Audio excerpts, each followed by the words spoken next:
ಸರಿ ಗ ಮ ಗರಿ ಗ ಮ ಪದನಿ ಸರಿ ಧನಿ ಧನಿ ಧ ಸರಿ ಧನಿ ಸರಿ ಗರಿ ಸನಿ ರೆ ಸನಿ ಧನಿ ಸರಿ ಗ ಮ ಗರಿ ಧನಿ ರೆ ಸರಿ ದೋಂ ಧನ ಧನಿ ದೀಂ ದೋಂ ಧನ ದೀಂ ದೋಂ ಧನ.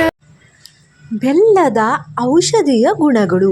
ರಕ್ತವನ್ನು ಶುದ್ಧೀಕರಿಸುತ್ತದೆ. ಓಕೆನಾ, ರಕ್ತವನ್ನು ಶುದ್ಧ ಮಾಡುತ್ತದೆ. ಓಕೆ, ಸೆಕೆಂಡ್ ಪಾಯಿಂಟು, ಜೀರ್ಣಕ್ರಿಯೆಗೆ ಒಳ್ಳೆಯದು. ಬೆಲ್ಲ ಇದೆಯಲ್ಲ, ಜೀರ್ಣಕ್ರಿಯೆಗೂ ತುಂಬಾ ಒಳ್ಳೆಯದು. ಓಕೆ. 3, ಅಜೀರ್ಣವಾದಾಗ ಸ್ವಲ್ಪ ಬೆಲ್ಲವನ್ನು ಈರುಳ್ಳಿಯೊಂದಿಗೆ ತಿಂದರೆ ಒಳ್ಳೆಯದು. ಓಕೆ. 4, ಹೊಟ್ಟೆಯನ್ನು ತಂಪಾಗಿಸುತ್ತದೆ.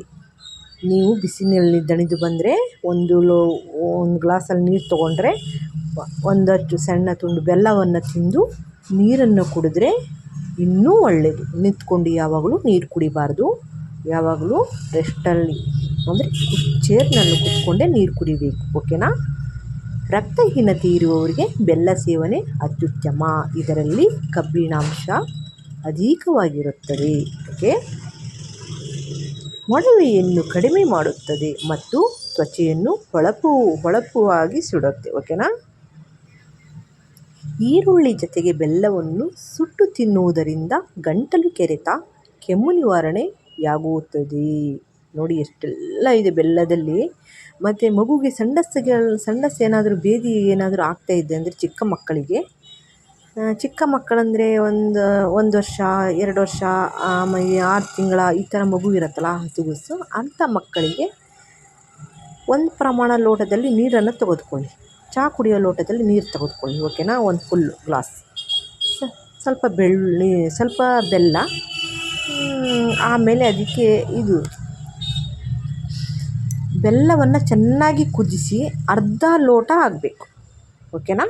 1 ಗ್ಲಾಸ್ ಇದ್ದಿದ್ದು ಅರ್ಧ ಲೋಟ ಆಗಬೇಕು. ಅರ್ಧಕ್ಕಿಂತ ಕಡಿಮೆ ಆದರೂ ಇನ್ನೂ ಒಳ್ಳೆಯದು. ಆ ನೀರನ್ನು ನೀವು ಕುದಿಸಿದ ನೀರನ್ನು ಬೆಲ್ಲ ಹಾಕಿ ಕುದಿಸಿರ್ತೀರಲ್ಲ, ಅರ್ಧ ಲೋಟ ಆಗಿರುತ್ತಲ್ವ, ಆ ನೀರನ್ನು ಆ ಮಗುವಿಗೆ ಕುಡಿಸ್ಬೇಕು. ಅವಾಗ ಏನಾಗುತ್ತೆ, ಆಟೋಮೆಟಿಕ್ ಇದು ಏನು ಭೇದಿ ಆಗಿರುತ್ತಲ್ಲ ಡಿಸೆಂಟ್ರಿ, ಅದು ಬಂದಾಗ್ಬಿಡತ್ತೆ. ಓಕೆನಾ. ಚೆನ್ನಾಗಿದೆ ರಿಸಲ್ಟು. ನೀವು ಕೂಡ ಟ್ರೈ ಮಾಡಿ ನೋಡಿ. ಉಸಿರಾಟದ ತೊಂದರೆ ಕೂಡ ಕಡಿಮೆ ಆಗುತ್ತೆ ಬೆಲ್ಲದಿಂದ. ಓಕೆನಾ. ಅಸ್ತಮ ಕಾಯಿಲೆ ಇರುವವರು ಖಾಲಿ ಹೊಟ್ಟೆಯಲ್ಲಿ ಬೆಲ್ಲವನ್ನು ತಿನ್ನುವುದು ಅಭ್ಯಾಸ ಮಾಡಿಕೊಳ್ಳಿ. ಯಾಕಂದರೆ ಖಾಲಿ ಹೊಟ್ಟೆಯಲ್ಲಿ ಬೆಲ್ಲವನ್ನು ಸೇವನೆ ಮಾಡುವುದರಿಂದ ನಿಮ್ಮ ಹೊಟ್ಟೆಯಲ್ಲಿ ಏನೂ ಇರೋದಿಲ್ಲ. ಅಲ್ಲಿ ಖಾಲಿ ಹೊಟ್ಟೆಯಲ್ಲಿ ಸೇವನೆ ಮಾಡಿದರೆ ಅದರ ರಿಸಲ್ಟು ಪಕ್ಕನೇ ಆಗಿರುತ್ತೆ. ನೆನಪಿಟ್ಕೊಳ್ಳಿ. ಓಕೆನಾ. ತುಂಬಾ ಒಳ್ಳೆಯದು. ಬೆಲ್ಲದಲ್ಲಿ ಅಷ್ಟೊಂದು ವಿಶೇಷತೆ ಔಷಧಿ ಗುಣಗಳಿದೆ. ಮಕ್ಕಳಿಗೆ ನಾನು ಹೇಳಿದ್ನಲ್ಲ ಡಿಸೆಂಟ್ರಿ, ಅದು ಪಕ್ಕ ಮಾಡಿ ನೋಡಿ, ಪಕ್ಕ ರಿಸಲ್ಟ್.